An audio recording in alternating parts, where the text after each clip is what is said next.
Hi friends, welcome to my channel. ಇವತ್ತು ನಾನು ಬಂದ್ಬಿಟ್ಟು ಇದು ಕೇವಲ ಹೆಣ್ಣು ಮಕ್ಕಳಿಗೆ ಇರುವಂಥ ಒಂದು ವರ್ಕ್ ಫ್ರಮ್ ಹೋಮ್ ಜಾಬ್ ಬಗ್ಗೆ ಹೇಳ್ತಾ ಇದ್ದೀನಿ. ಸೊ ಜಿಯೋ ಕಂಪನಿಯದವರು ಹೆಣ್ಮಕ್ಳಿಗೆ ಅಂತ ಹೇಳ್ಬಿಟ್ಟು ಸೆಲ್ಫ್ ಎಂಪ್ಲಾಯ್ಡ್ ಆಗಿರಲಿ ಅನ್ನೋ ಕಾರಣಕ್ಕೆ ಈ ಒಂದು ಜಾಬ್ನ ಕರೆದಿದ್ದಾರೆ. ಸೊ ಈ ಜಾಬ್ನ ರೋಲ್ ಬಂದ್ಬಿಟ್ಟು Jio customer care support. So ಈ ಜಾಬ್ ಹೇಗೆ ಮಾಡೋದಪ್ಪ ಅಂತ ಅಂದರೆ, ಇದು ಕಸ್ಟಮರ್ಸ್ನ ಕ್ವೈರೀಸ್ನ ನಾವು ರಿಸಾಲ್ವ್ ಮಾಡ್ಕೊಳ್ಬೇಕು. ನಾವು ಕಸ್ಟಮರ್ಸಿಗೆ ಸಪೋರ್ಟ್ ಮಾಡ್ತಾ ಇರ್ತೀವಿ. ಸೊ ಇವಾಗ ಅವ್ರಿಗೆ ಆರ್ಡರ್ ಪ್ಲೇಸ್ ಮಾಡೋದು ಹೇಗೆ ಅಥವಾ ರಿಟರ್ನ್ ಮಾಡೋದು ಹೇಗೆ, ಈ ಥರ ಕೆಲವು ಕ್ವೈರೀಸ್ಗಳು ಬರುತ್ತೆ. ಸೊ ಅಂಥವ್ರನ್ನ ರಿಸಾಲ್ವ್ ಮಾಡಬೇಕಾಗುತ್ತೆ, ಅವರಿಗೆ ಹೇಗೆ ಅಂತ ಹೇಳಬೇಕಾಗುತ್ತೆ. ಸೊ ಇದಕ್ಕೆಲ್ಲ ಒಂದು ಬೇಸಿಕ್ ಟ್ರೈನಿಂಗ್ ಅಂತಲೂ ಕೊಡ್ತಾರೆ.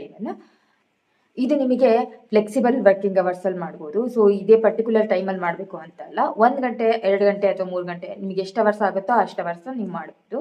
ಎಷ್ಟು ಅವರ್ ವರ್ಕ್ ಮಾಡಿರ್ತೀರಾ ಅನ್ನೋದ್ರ ಮೇಲೆ ಇದರಲ್ಲಿ ನಿಮಗೆ ಸ್ಯಾಲ್ರಿ ಕೌಂಟ್ ಆಗುತ್ತೆ. ಅಪ್ರಾಕ್ಸಿಮೇಟ್ ನೀವು ಪರ್ ಮಂತ್ 15,000 ವರೆಗೂ